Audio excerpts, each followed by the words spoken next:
But I'm going to also say welcome to tonight's Sip and Chat. Welcome to Blacks in the Burbs. Bye.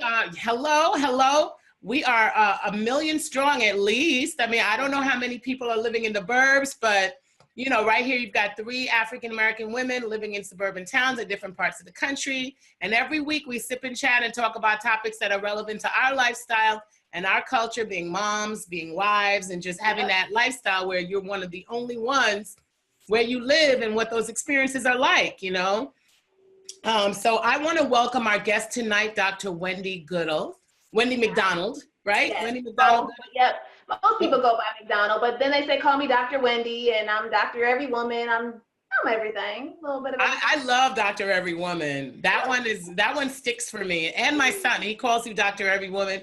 And he follows you on YouTube, which I mentioned before. You guys, please follow Wendy on YouTube, Facebook, Instagram. She is so funny. She is an OBGYN by trade.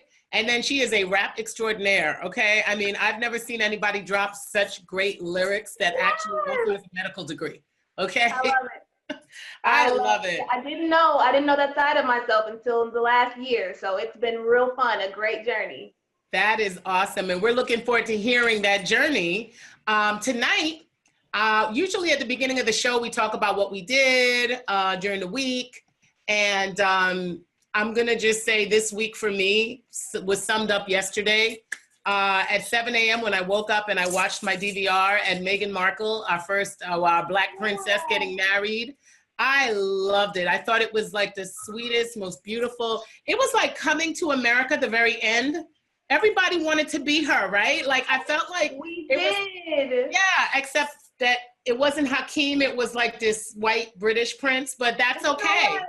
It's okay. And do you know, it's the first time I was like, he's not half bad. That's the first time. Really? I always thought Harry was hot.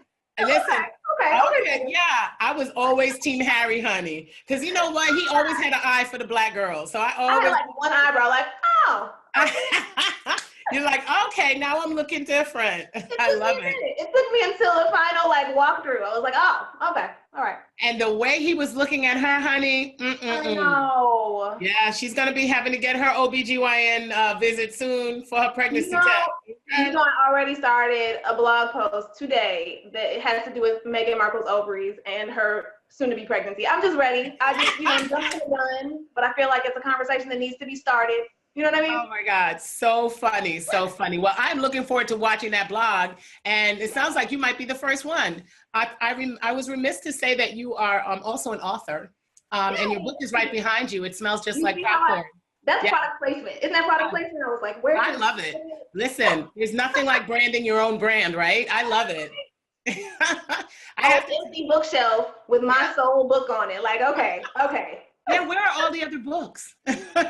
So our actual working bookshelf is in our room, our bedroom, and that laundry, situations taking place right there. Oh, honey, I know. Like, I know. Not working bookshelf, but, Yeah, I got you. Listen, this one spot here in my house is the only spot that stays clean. That's right. If anybody was to see this laptop switch spots, it would be like. Don't flip the screen. We don't do that. Yeah.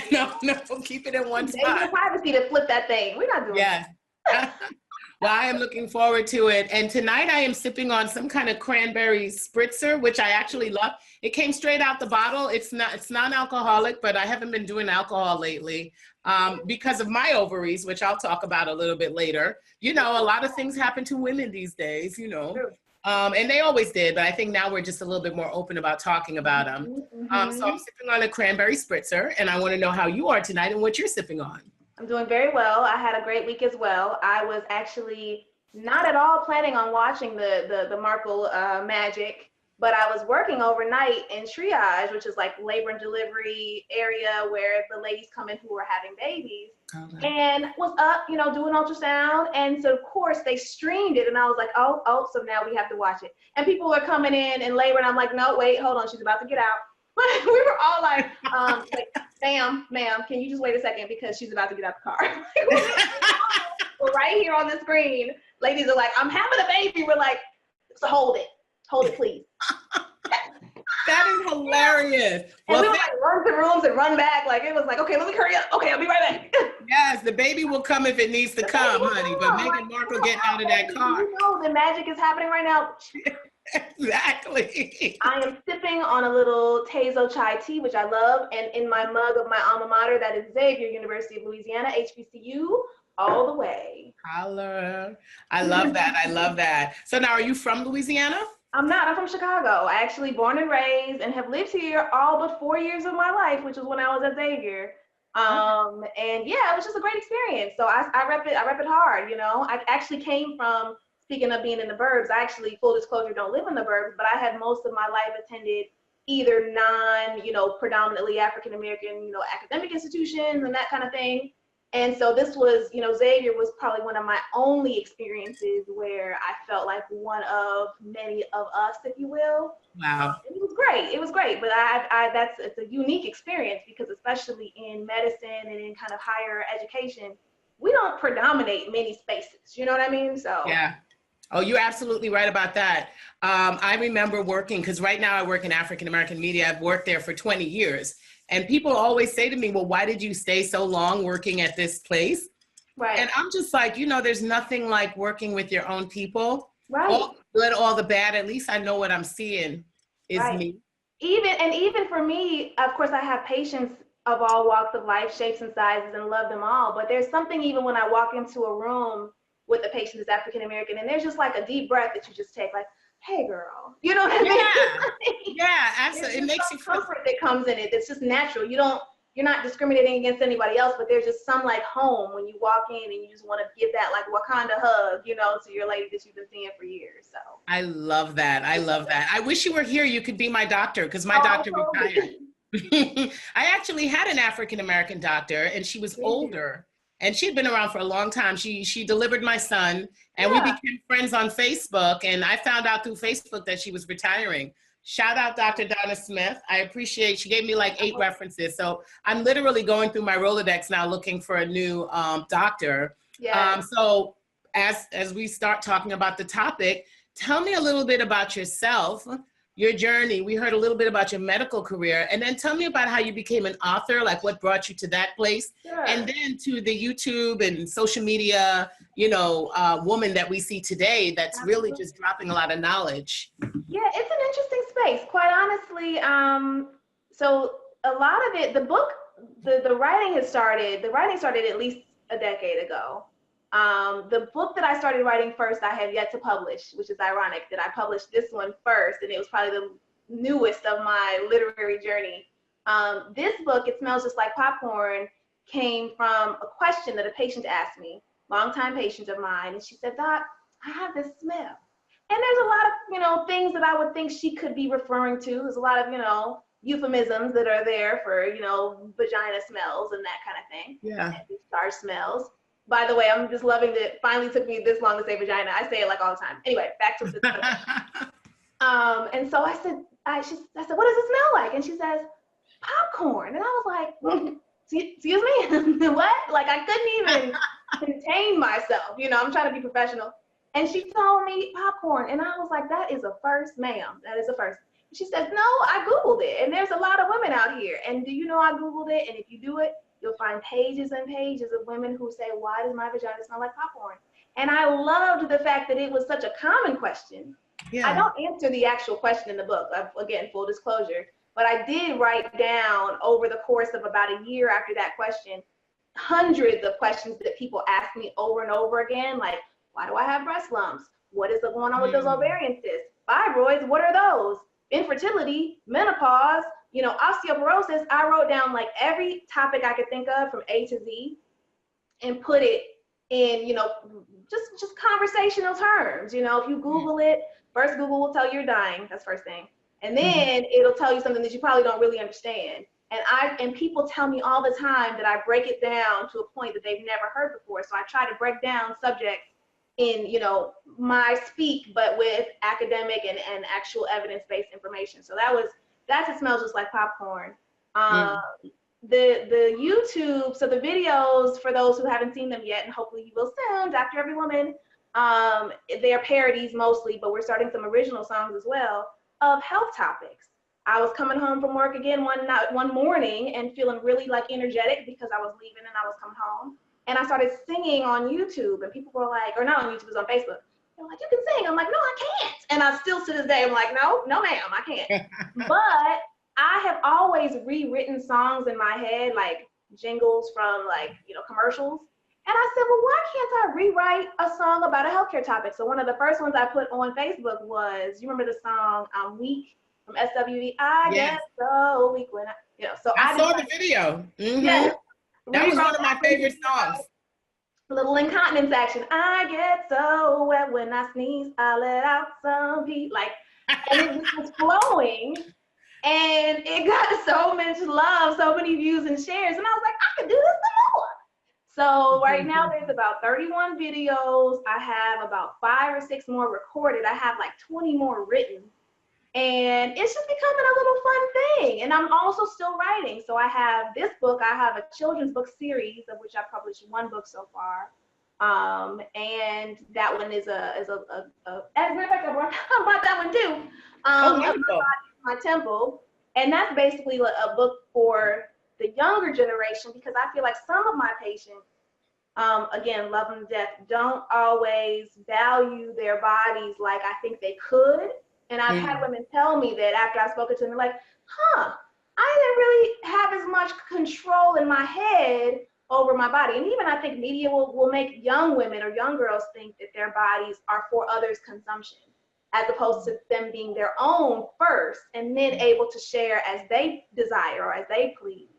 So my body is my temple, is my little, love letter, if you will, to, the 8, 9, 10-year-old girls to say, this is yours first. You can decide what you do with it, but you don't have to present it on a platter for somebody else to tell you if it's valuable or not. It's valuable from the beginning.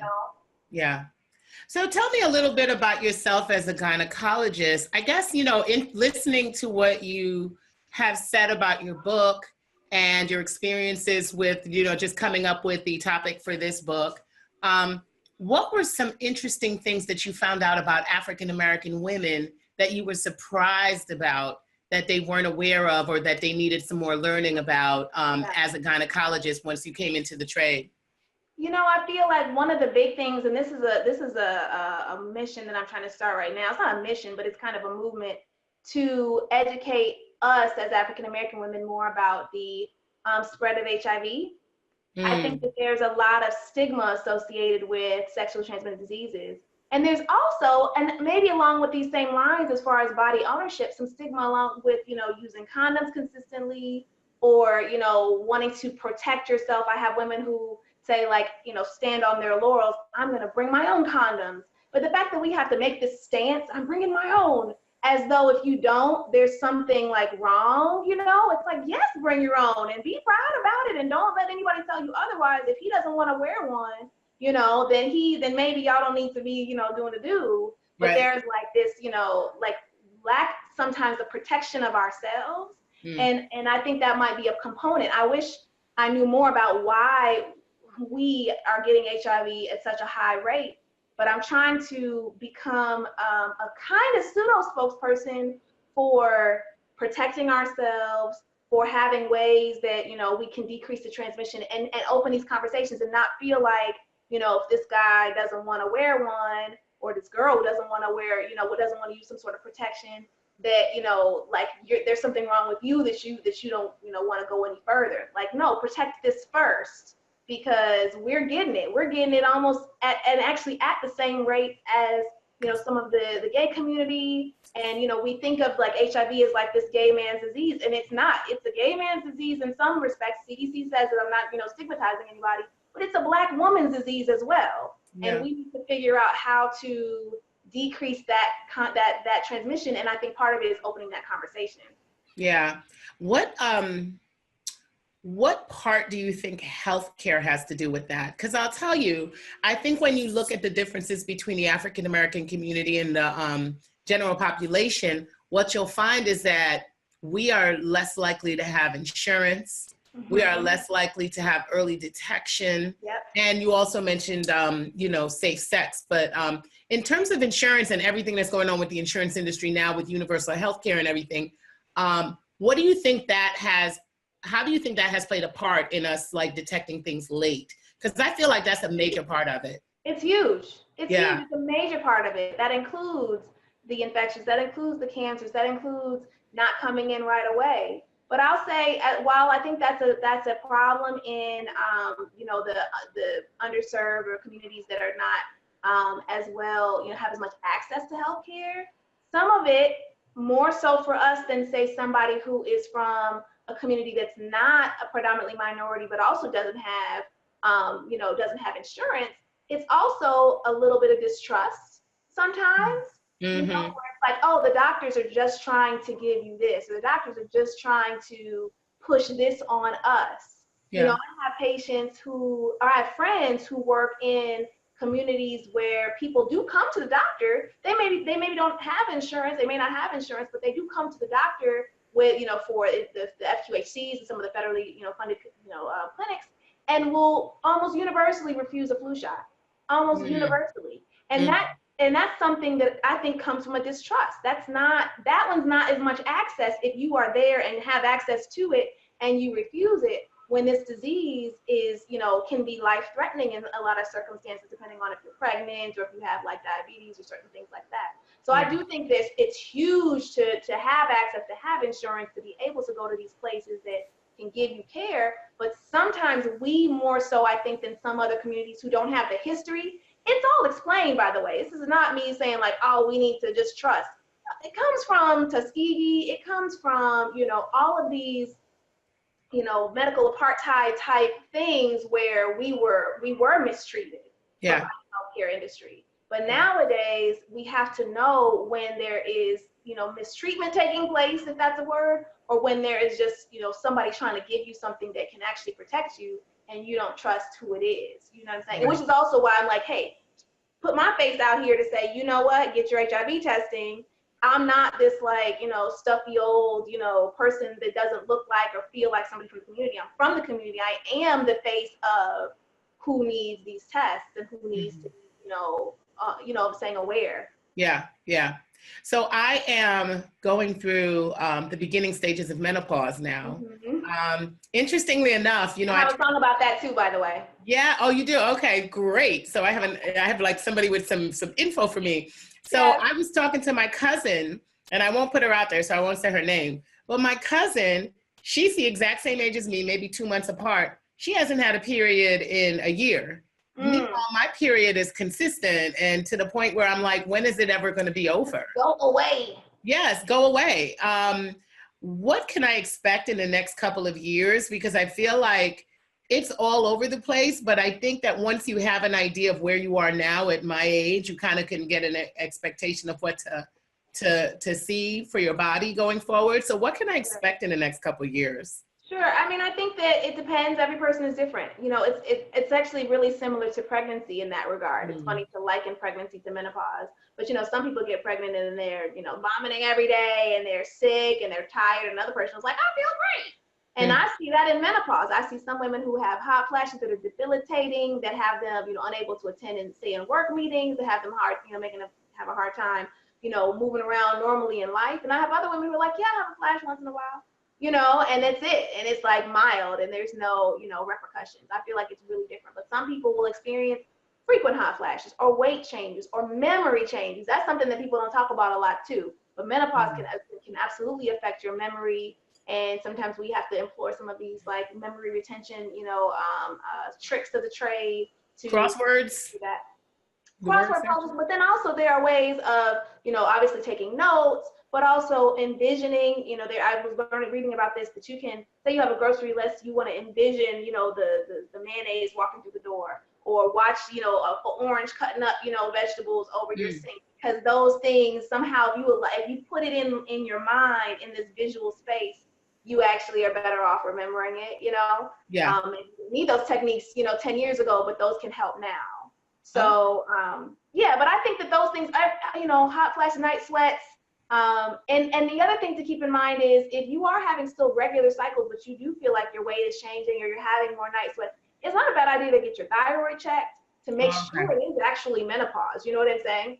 Okay, yeah, because my mom had thyroid issues, and with switching my GYN and everything, that's why I'm like now looking for a new GYN, Mm-hmm. So it's taken a minute, but yes, I am going to go get my thyroid checked. That's a good point. I didn't even think Yeah, about because those symptoms can be very similar. They can mimic. it. Okay. Okay. And now the fertility. I suffered from secondary infertility, and you're not really a suburban mom unless you have at least 3 children. So I've always felt left out on the playground with my one child, you know, my only begotten son. I have friends who have been through so many different measures to have babies. Yeah. Fertility treatments and IVF is very expensive. Mm. Now there are other options like egg freezing. I'd love to know what you know about that topic and how, because I know so many women that are in their late 30s and have still not had kids. They're still career women. There's especially Black women. So Yeah. what can we do to be proactive about having kids later on in life? I have a post on my for later because we'll talk about it now, but on my blog, if you go to Dr. Every Woman, there's a link to my blog too, but it says, do these eggs expire? And it's all about this because I saw that. Right. Got jokes. Because we do, wait, whether it's because of career, whether it's student loans, whether it's trying to find that mate, to get pregnant, and the ages of getting pregnant are getting later and later. If you ask the fertility doctors when you should freeze eggs, they would say as soon as you feel like you need to do it, like earlier the better. They say in your 20s. Yeah. Well, who in their 20s really thinks they're going to need their frozen eggs, right?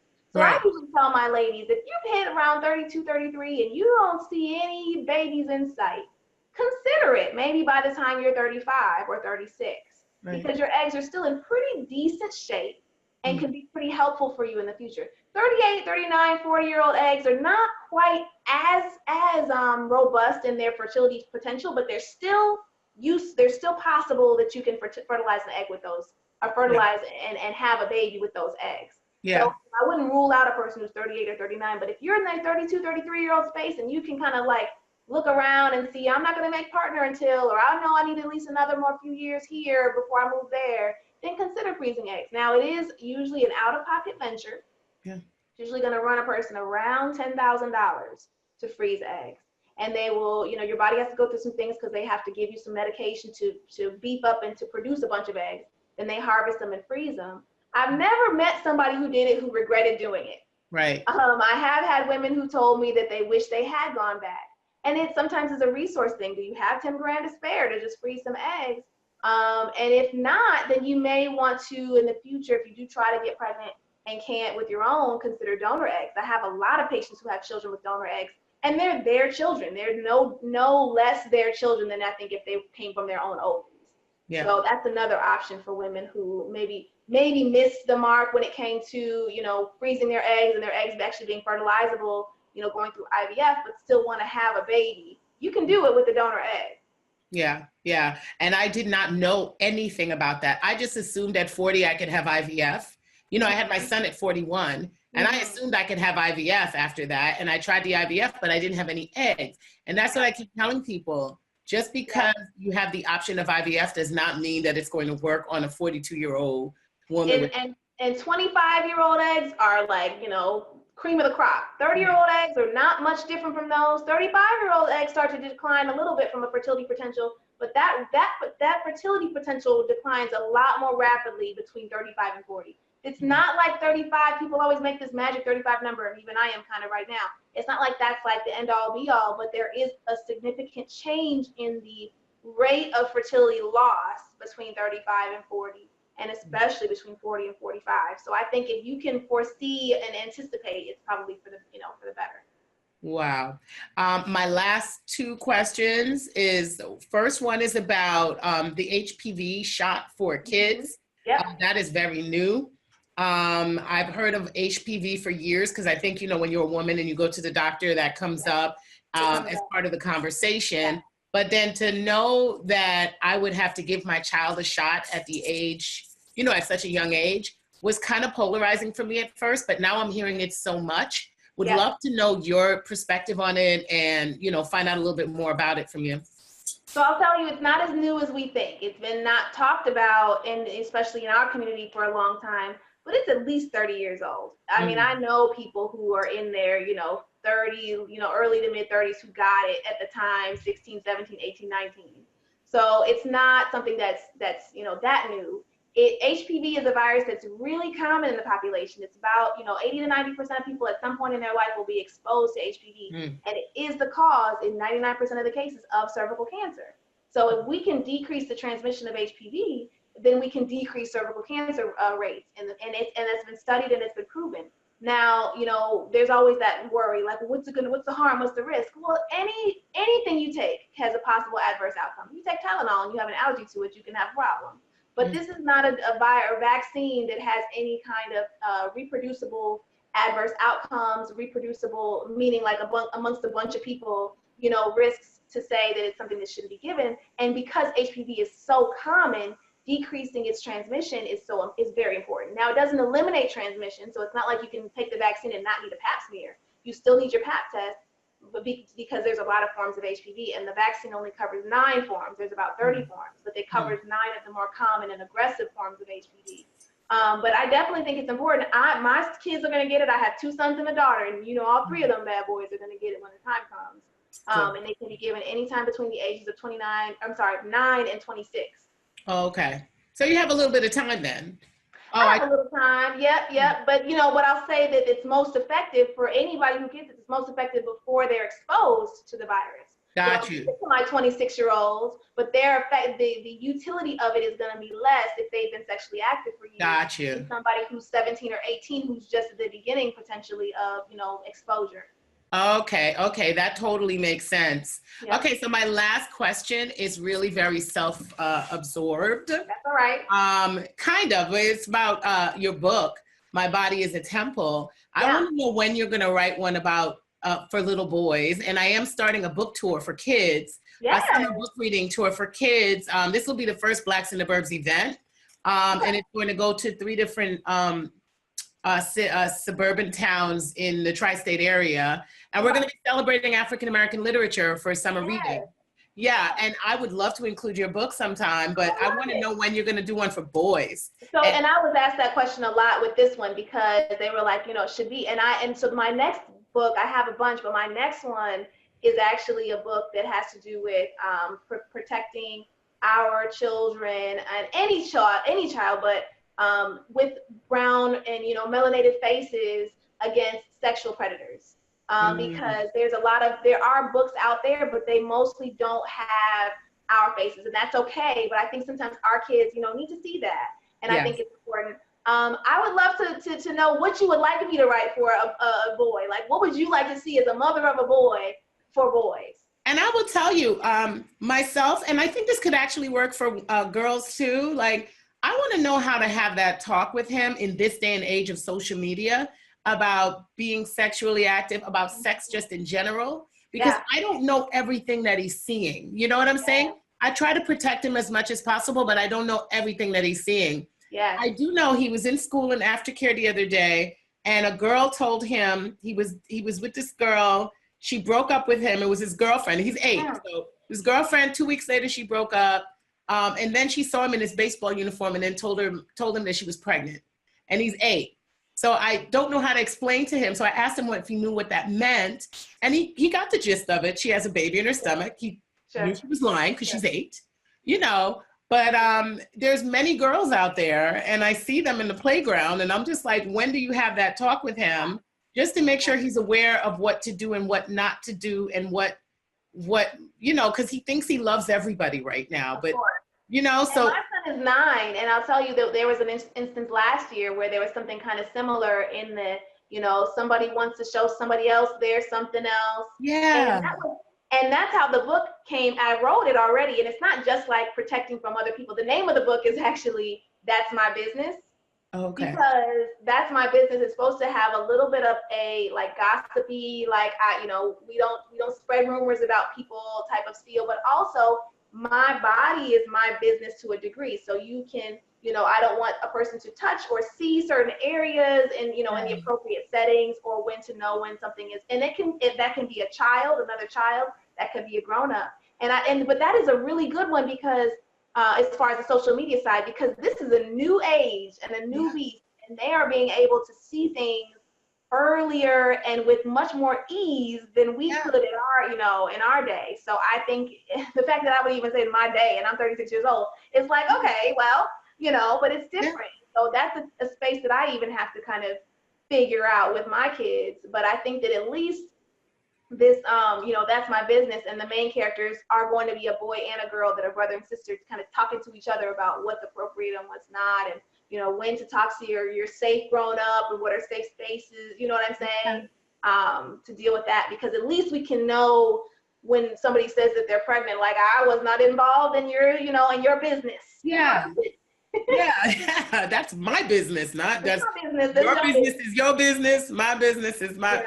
I love that name. That's fantastic. So I am looking forward to seeing your book, and thank you so much for coming on and sipping and chatting with me tonight. I really do hope we get to talk to you again. You know, I'll be inviting you again to come again. Oh, awesome, awesome, awesome. Well, I want you to have a great night. And, you know, I'm not going to ask you to drop some bars unless you feel like it, but, you know. I got in my arsenal. Yeah, because, you know, let me see. That's what happens when you like. Yeah. No, it does happen.